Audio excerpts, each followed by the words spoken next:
Իրանի շուրջ լարվածությունը մտնում է վճռորոշ փուլ։ Փողոցներում շարունակվում են բախումները, զոհերի թիվը աճում է, իսկ միջազգային հարթակներում հնչում են կոշտ և սպառնալիքներ պարունակող հայտարարություններ։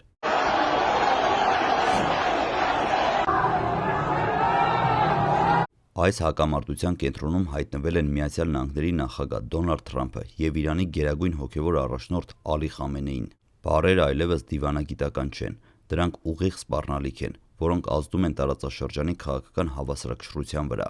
Իրանում արդեն գրեթե 2 շաբաթ շարունակվում են բողոքի ցույցերը, որոնք խլել են տասնյակ մարդկանց կյանքեր և ստիպել հասարակությանը կանգնել աննախադեպ լարվածության առաջ։ Դոնալդ Թրամփը արդեն երկրորդ անգամ է հանդես գալիս Իրանի հասցեին կոշտ հայտարարությամբ։ Նա զգուշացնում է, որ եթե Իրանի իշխանությունները ուժ կիրառեն ցուցարարների դեմ, դա ծանր հետևանքներ կունենա։ Թրամփի խոսքերը դիտվում են որպես ուղիղ միջամտություն երկրի ներքին գործերին։ Նա հայտել է, որ ԱՄՆ-ն հետևում է իրավիճակին և չի հանդուրժելու խաղաղ բնակիչների սպանությունը, իսկ այս հայտարարությունը հնչել է այն պահին, երբ Իրանում տեղի ունեցող բողոքի շարժումը դարձել է մասսայական ու կոշտ։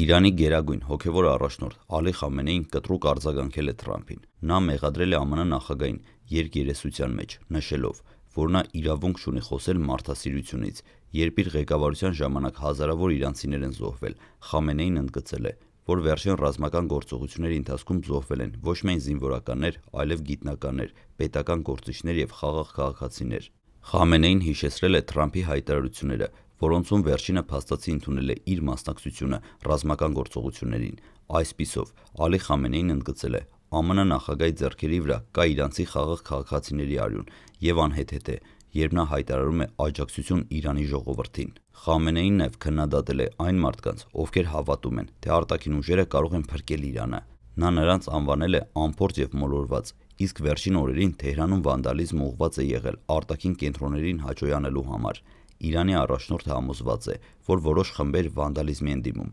փորձելով ցուցադրել իրենց հավատարմությունը արտաքին ուժերին, ինչը ստեղծում է լրացուցիչ լարվածություն երկրի ներսում։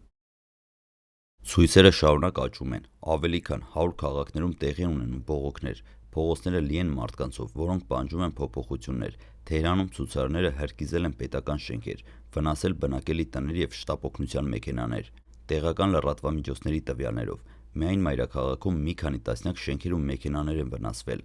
Նախ սկզբում ցույցերը հիմնավորված էին տնտեսական խնդիրներով, ռեալ է արժեզրկում, ապրանքների թանկացում, բայց շատ արագ վերածվել են քաղաքական բախումների։ Ցուցարարները բացահայտ ցուցադրում են իրենց ատելությունը իշխանությունների հանդեպ։ Նրանք հարձակվում են իրավապահների վրա, ոչ միայն ծեծում, այլև փորձում հրկիզել կամ ջարդել իրենց նկատմամբ ուժ կիրառող անձանց։ 8 իրավապահի զոհի մասին հայտնի է, իսկ իրական թիվը կարող է ավելի մեծ լինել։ Այս օրերին տեղի ունեցած բռնությունները ցույց են տալիս, թե ինչքան խորն է հասարակության մեջ կուտակված լարվածությունը։ Իրավապահները ցուցարարների հետ վարվում են համեմատաբար մեղմ, միայն խիստ անհրաժեշտության դեպքում կիրառում ուժ։ Սա զգալիորեն տարբեր է 2019 թվականի բողոքներից, երբ զոհերի թիվը կտրուկ ավել էր, ցույցերի տևողությունը կարճ։ Իշխանությունների այս մոտեցումը ցույց է տալիս, որ նրանք փորձում են զսպել բռնության ցիկլը առանց տարածքային կառավարման կորստների։ Ռեալի կտրուկ արժեզրկումը դարձել է ցույցերի հիմնական շարժառիթը։ Առևտրականներն ու վաճառականները փողոց են դուրս եկել, դժգոհություն հայտնելով տնտեսական ծանր իրավիճակից, սակայն արդեն պարզ է, որ այժմ հիմնական խնդիրը տնտեսականը չէ, այլ քաղաքականը։ Հանրությունը այլևս կենտրոնացած է իշխանության դեմ, պահանջելով փոփոխություններ, ոչ միայն ֆինանսական միջոցների վերականգնում։ Ցույցերի ընթացքում վեր բարձրացվել են Ռեզա Փահլավիի թեմաները, Շահի որդին փորձում է ստանձնել ընդդիմության առաջնորդի կերպար։ Իրանի տարբեր շրջաններում հասարակության մոտեցումը առնչվում է հակասական կերպարների հետ։ Որոշ շրջաններում նրան աջակցում են, մյուսներում քննադատում։ Ոչ պաշտոնական տվյալներով ձերբակալվել է ավելի քան 2200 մարդ։ Նրանց մի մասը աշխատել է Իսրայելի կամ Արևմուտքի օգտին։ Ցույցերի մասշտաբը փաստում է, որ հասարակությունը խիստ կուտակված է ու պատրաստ է դիմակայել ցանկացած ճնշման։ Գրանցվել է առնվազն 34 զոհ, այդ թվում 5 երեխա։ Որպեսզի ցույցերը չդարձնեն վերահսկելի ուժ, Իրանի իշխանությունները փորձում են զսպել բռնությունը առանց տարածքային կառավարման կորստների։ Թրամփի սպառնալիքները, Խամենեիի պատասխանները և արտաքին միջամտության վարկածները ստեղծում են լրացուցիչ լարվածություն տարածաշրջանում։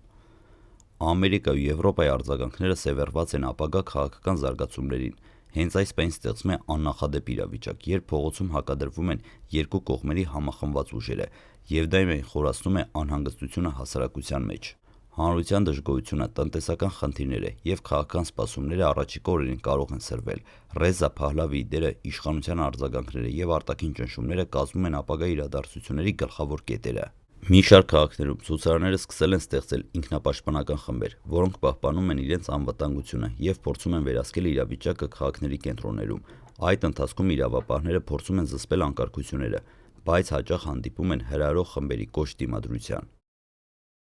Հանրային կարծիքը բաժանվել է։ Որոշ շրջաններում քաղաքացիները աջակցում են իշխանությանը անվտանգության պահպանման տեսանկյունից, իսկ մյուսներում աջակցում են ընդդիմությանը փոփոխությունների ակնկալիքով։ Այս բազմազանությունը զգալորեն բարդացնում է իրավիճակի կանխատեսումը։ Արտաքին աշխարհը նաև ուշադրությամբ հետևում է զարգացումներին։ Եվրոպական մի շարք երկրներ հանդես են եկել հայտարարություններով, որտեղ դատապարտել են բռնությունները և կոչ արել կողմերին զերծ մնալ մարդկային կյանքին սպառնացող գործողություններից։ Միացյալ Նահանգները կրկին ընդգծել է, որ շարունակելու է հետևել իրավիճակին և պատրաստ է անհրաժեշտ չափով արձագանքել։ Իրանի ներքին ու արտաքին քաղաքական լարվածությունը և տնտեսական ճնշումները ցույց են տալիս, թե որքան նուրբ է իրավիճակը, ապագայում հնարավոր են նոր բախումներ, և իրադարձությունների ցանկացած զարգացում կարող է արագորեն վերածվել զանգվածային բողոքների կամ քաղաքական ճգնաժամի։ Այսպիսով, Իրանում տեղի ունեցող իրադարձությունները հերթական անգամ ցույց են տալիս, որ խնդիրը միայն մեկ որոշման, մեկ հայտարարության կամ մեկ արտաքին գործոնի մեջ չէ։ Այստեղ գործ ունենք տարիներով կուտակված դժգոհության, վախի, անվստահության և լռեցված հասարակության պայթյունի հետ։ Ռեալի արժեզրկումը պարզապես պատրվակ էր, իրական պատճառները շատ ավելի խորն են՝ սոցիալական անարդարություն, քաղաքական փակուղի, ապագայի հանդեպ հույսի կորուստ։ Միևնույն ժամանակ, արտաքին դերակատարների հայտարարությունները, հատկապես ԱՄՆ նախագահի կոշտ և երբեմն սադրիչ խոսքերը ավելի են բարդացնում իրավիճակը։ Դրանք մի կողմից ոգևորում են որոշ խմբերի, մյուս կողմից իշխանություններին տալիս են լրացուցիչ հիմնավորում, բոլոր դժվարությունները ներկայացնելու որպես արտաքին միջամտության արդյունք։ Եվ հենց այստեղ է առաջանում վտանգավոր շրջափակումը, որտեղ հասարակ մարդը մնում է երկու կրակի միջև։ Խամենեիի կոշտ արձագանքը ևս խոսում է մեկ բանի մասին՝ Իրանի իշխանությունը չի պատրաստվում զիջումների գնալ առանց լուրջ ճնշման, իսկ այդ ճնշումը կարող է բերել ավելի մեծ զոհերի, ավելի խորը ճգնաժամի։ Ցույցերի աշխարհագրական ընդլայնումը, տարբեր կարգախոսների հնչեցումը և նույնիսկ իրար հակասող պահանջները ցույց են տալիս, որ շարժումը միասնական առաջնորդ չունի, բայց ունի մեկ ընդհանուր զգացում՝ բողոք։ Այս ամենը մեզ ստիպում է հարց տալ՝ արդյոք Իրանը կանգնած է փոփոխությունների շեմին, թե սա ևս մեկ արունալի փուլ է, որը ժամանակի ընթացքում կմարի առանց իրական լուծումների։ Պատասխանը դեռևս հստակ չէ, բայց ակնհայտ է մի բան՝ այն, ինչ այսօր տեղի է ունենում Իրանում, վաղը կարող է անդրադառնալ ամբողջ տարածաշրջանի վրա։ Եվ հենց այդ պատճառով այս թեման պարզապես հերթական լուրը չէ։ Սա նախազգուշացում է, օրինակ դաս բոլոր նրանց համար, ովքեր կարծում են, թե հասարակության ձայնը կարելի է անտեսել անվերջ։ Պատմությունը բազմիցս ցույց է տվել, երբ լռեցվում է խոսքը, այն մի օր պայթում է։ Մենք շարունակելու ենք հետևել զարգացումներին, վերլուծել փաստերը և ներկայացնել ձեզ ամբողջական պատկեր։ Եթե կարևորում եք խորքային, անկողմնակալ ու վերլուծական բովանդակությունը, բաժանորդագրվեք ալիքին, որպեսզի բաց չթողնեք հաջորդ թողարկումները։